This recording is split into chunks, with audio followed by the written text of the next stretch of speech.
안녕하십니까, 간송입니다. 자, 이 뭐니 해도 무엇을 먹느냐가 우리 인생에서 얼마나 중요합니까? 만약에 우리가 제대로 소화할 수 있는 능력이 떨어진다면은, 특히 제가 말씀드리고 싶은 거는 동물성 단백질의 경우에는요, 자, 이게 전부 소화가 돼서 아미노 애시드가 되기 전에 어떤 부분은요, 길다란 아미노 애시드 체인이 되기 전에 일부는 장벽을 통해 가지고 바깥으로 나오는 경우가 있어요.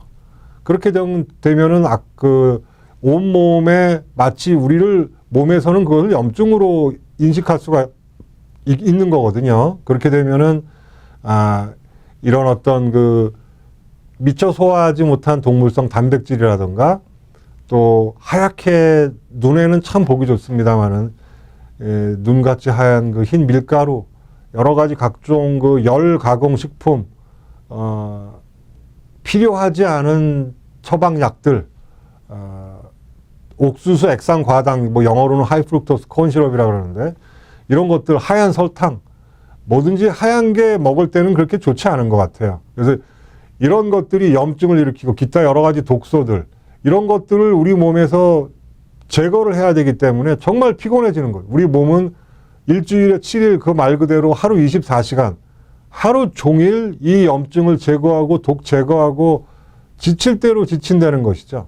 여기에 우리가 어떠한 면역력 증강을 기대를 할 수가 있겠습니다. 이미 바쁘고 이미 피곤해진 상황인데. 또 한 연구에 의하면은 그래요. 과다하게 동물성 단백질을 섭취하고 지방을 다량으로 섭취하는 것은 분명히 암을 일으키는 것으로 밝혀진 적이 있습니다. 여기에 대해서 이론도 많은 것으로 알고 있습니다만은, 여러분들이 만약에 몸 안에 있는 효소의 양이 적어지거나 또 효소가 없는 음식을 계속해서 섭취하게 되면 우리 몸은 어디선가는 대사에 필요한 효소를 강제로 소집해야만 합니다. 그렇기 때문에 효소가 결핍된 음식을 드시면은 피곤해지게 되는 것이고, 비만이 되고 살이 찌고, 물만 먹어도 살찐다 그런 얘기가 거기서 나오는 얘기예요.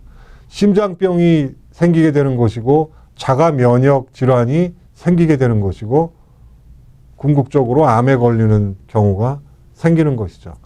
그래서 반드시 복합 발효 배양물을 일단 섭취를 해서 면역을 튼튼하게 준비를 하고, 여러 가지 말씀드린 질병들을 우리가 이겨내야만 되지 않겠느냐. 소위 말하는 기저질환을 없애야만 공포라고 하는 감정에 휩싸이지 않는다.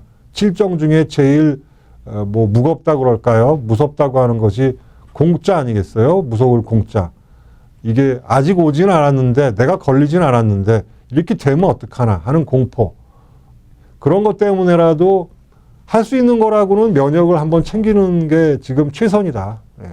세포 해독이라고 제가 이름을 지었는데, 세포 단위에서의 생명력 재생산이 가장 중요한 핵심이고, 이것이 아까 말씀드린 어떤 회춘 현상, 다시 젊어지는 현상의 비결이다. 그러려면은 효소 제거량이라는 게 말씀드린 대로 은행의 계좌에 들어가 있는 태어날 때 여러분 부모가 입금한 현금과도 같다고 말씀드렸잖아요.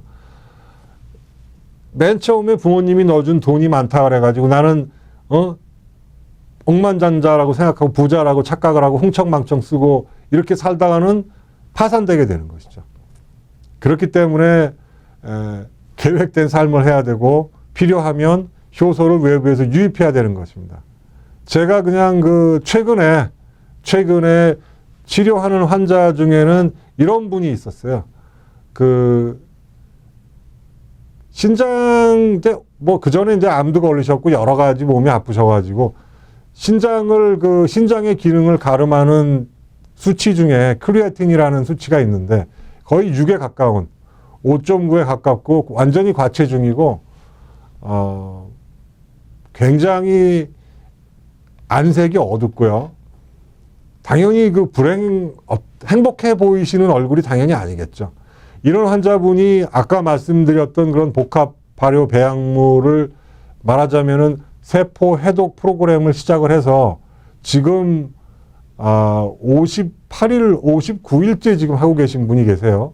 근데 이분이 지금 현재 그 보여주고 있는 효과는 매우 놀랍습니다. 제가 그 몇 차례 통해 가지고 이런 어떤 세포 해독 프로그램, 인체 정화 프로그램에 대해서 설명드렸던 모든 현상들, 체중이 감소하고 피부가 고와지고 아까 말씀드렸던 그 면역력이 당연히 올라가겠죠. 또 무엇보다도 신장의 기능이, 사구체의 기능이 아마 돌아오면 소변량도 늘어날 것이고요.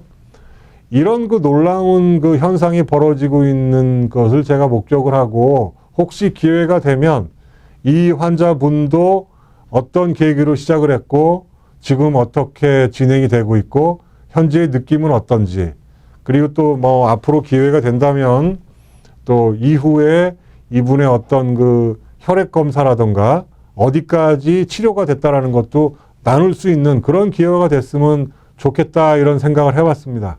그래서 그런 기회를 한번 제가 한번 만들어 보도록 하고요. 또 그때 다시 뵙겠습니다.